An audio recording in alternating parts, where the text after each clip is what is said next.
Mana akam ham 40 chiqibdi. Endi tezroq uyni bo'shattirishimiz kerak. Bo'lmasa ham kelinni akani chaqiraylik. Issiqni go'shtlarni berib yuboraylik. Jon yig'lamayman. Uyga ham xaridor topib qo'yganman. Amaki, uyni sotib olsangiz qayerda yashaymiz? Dadam o'lib qo'yarlar-ku. Bor yo'qol ayini oldiga. Aya, uyni sotib olishibdi-ku. Endi nima qilamiz? Dadam ham o'g'li.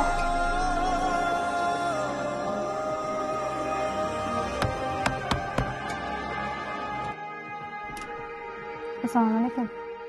Keling aka. Assalomu alaykum tog'a. Alaykum assalom.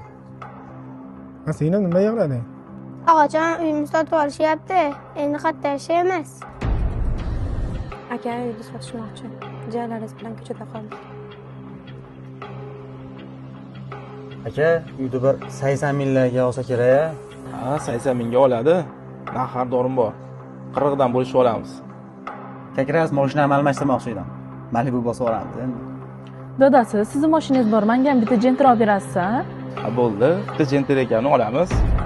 Bu dunyoda yuradigan mashinalaringni o'ylabsizlar-u, qabrga ketadigan mashinalaringni o'ylamabsizlar-da.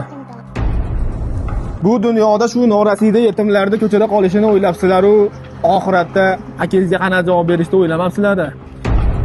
Aytib qo'yay, qiyomatda shu ikkita yetim yoqalaringdan ushlab haqqini so'raydi.